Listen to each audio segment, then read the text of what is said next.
Lesson 9 is about interest that can be accumulated on like a loan or an investment. So it's titled compound interest, but before we get into compound interest, we have to learn about simple interest. So starting in the upper left corner, simple interest is a method of estimating interest on a loan or investment. This simple interest formula is right here. It's A equals P times 1 plus R times T. So I'll go through and kind of identify what each letter represents. So A is the total amount. That would be kind of like your final answer, like at the end of the loan. P is for principal, which means the original amount.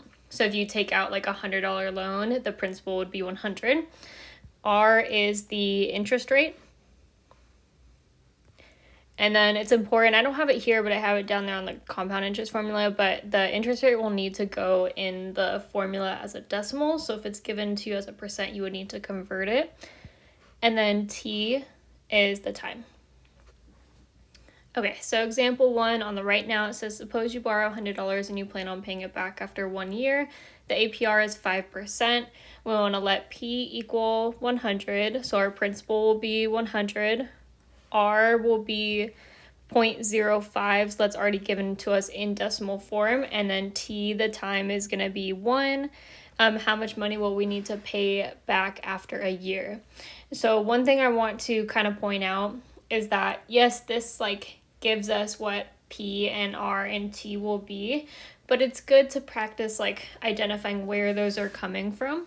So it says, like, suppose you borrow $100. So we're taking out a $100 loan. That's why the initial principal is $100.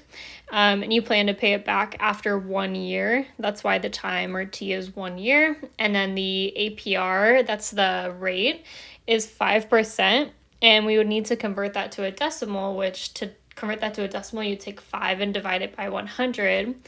And that's how we ended up with R equals 0.05. Okay, so now to figure out how much money we'll need to pay back after a year, we're going to use the simple interest formula. So I'm just going to copy down this formula right here. So A equals P times 1 plus R T. And then we'll go ahead and take P, take R, take T, and plug those actual values in. So P is 100, that'll go right there. R is 0.05, that'll go right there.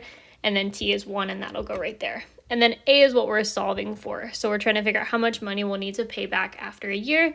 So again, P is 100, so we'll put 100 in for P. And then times 1 plus R, so R is 0.05. And then times T, which is 1, so just times 1 right here. And of course, like anything times 1, it just stays the same. So if you leave that off, it's not going to change the value. But it's good to get comfortable, like kind of substituting the numbers into the right place in case T is ever not 1. Okay, so now when we go to simplify, we need to follow order of operations. So we'll start by simplifying the inside the parentheses first. Inside the parentheses, there's 2 things going on. There's addition right here. And then this is multiplication right here. So we simplify multiplication before addition. So we're going to multiply first. So this would be A equals 100. And then times 1 plus 0.05 times 1. Anything times 1 is just itself. So it'd still be 0.05. And then now we can add inside the parentheses the 1 plus the 0.05. So that would be 100. Times 1.05, or sorry, 100 times 1 plus 0.05. So we'll go ahead and add those together inside the parentheses now. So that would be 1.05 if we added them together. And then now we can go ahead and multiply the 100 times the 1.05. So if we do that, we have A equals 100 times 1.05 is 105. So what that means in like context in real life is like if you borrow a loan with that 5% interest rate, at the end of the year, you're going to have to pay back $105. So you borrow 100, but you have to pay back 100 plus the extra $5 in interest. Okay, so moving down to the next section right here. Simple interest, which is what we just found was simple interest, is sometimes used for loans of like a single period for those less than a year or an agreement between family or friends. However, this is not the way banks usually work. Banks typically use something called compound interest. So compound interest is interest that's gained on the principal investment, like how much you originally take out or invest, plus the interest already earned. So compound interest essentially it's calculated more frequently than simple interest, and it kind of charges interest on interest, which sounds really mean, but that's how it works. But it can also be a good thing, like if you are investing money, so like not if you're not taking out a loan. Let's say you purchase an investment, you buy stock or something, you would like that interest to like compound more frequently so that you're making money on the interest. Okay, so the compound interest formula is right here. So it's A equals P times 1 plus R over N raised to the N. T will do the same thing here and go through and identify what each letter means. So A is going to be our total amount, like how much we would have to either pay back at the end of the time period or how much money we will have earned at the end of the time period. Principal, I'm trying to keep it like the same color, but principal, P is the original amount, so that's the same thing as simple interest. R is the interest rate, the annual interest rate, and remember it's important to have it as a decimal, so that's that R like at the top of the fraction up there. T is gonna be, oops, I jumped ahead. N, we got a new letter here, but N, you can see it's in the bottom of the fraction, the denominator, and in the exponent. N is the number of times the interest is compounded per year. And then lastly, T is the same T as before, where it's the time, and specifically here it'd be time in years. So A is the total amount, P is the principal, that's your original amount that you either like take out as a loan or you invest. R is the annual interest rate, you need to put it in the formula as a decimal. N is the number of times the interest is compounded per year. We'll talk about what that means in our example. And then T is the time in years. Okay, so example 2, find the total amount owed after a year if you borrow $100 at 5% interest compounded monthly. So you'll see this example has a lot of the same information as example 1. However, example 1 was using simple interest, meaning that it just took the interest after like that full year. And this problem says that the interest is compounded monthly. So when you see that word compound or compounded, it's an indicator word that it's accumulating interest on interest, and we'd have to use the compound interest formula for it. So we're gonna have to go through and identify P, R, N, and T from this problem. It's not given to us, kind of like in example 1. So P is the amount that we're starting with, or like the original loan amount. So it says if you borrow $100, that's going to be our P, at 5% interest. So the interest rate is 5%, and we need to convert that to decimal form. So there's 2 ways to convert from a percent to a decimal. One is by taking the percent and dividing it by 100. So we could do like 5 divided by 100, and that would give us 0.05 as our rate, R. The other way I'm going to do it, like up in this corner, if you take 5%, it'd be like the decimal would originally be after the 5, and then to convert it from a percent to a decimal, you'd move the decimal place twice to the left. And if there's like a placeholder, you'd put a 0 in there, so this would be 0.05, which is the same thing we had right here. So really whichever way you're more comfortable with, but either way, the like R that goes into the formula is going to be 0.05, not just regular 5. And then N is the number of times that the interest is compounded per year. So that value, like N, is not usually given to you as like a number. It's usually given in a word, and you have to figure out what the number N is from it.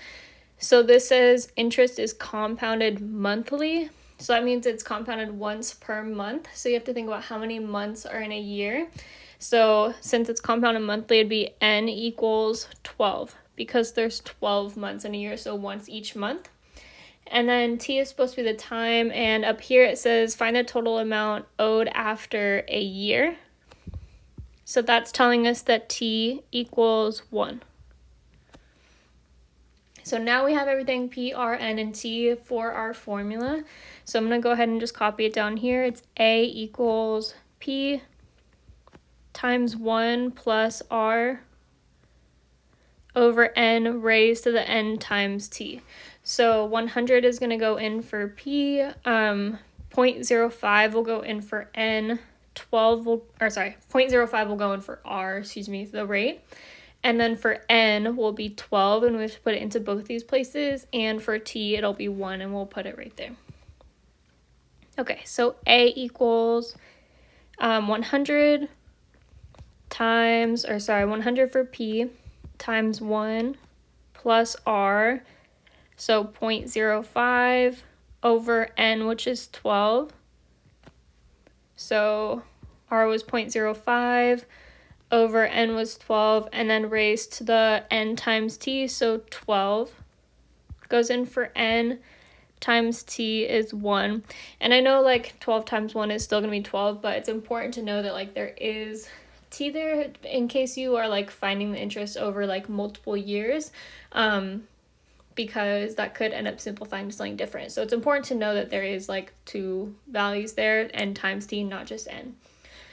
Okay, so now if we want to simplify, we're going to start inside the parentheses. So if you like, there's a couple different ways that we can think of simplifying inside. So like this is obviously addition, and then a fraction you can think of as like a group that you need to simplify first, kind of like parentheses, or division. Either way, we need to simplify like 0.05 divided by 12 before we would add it to 1.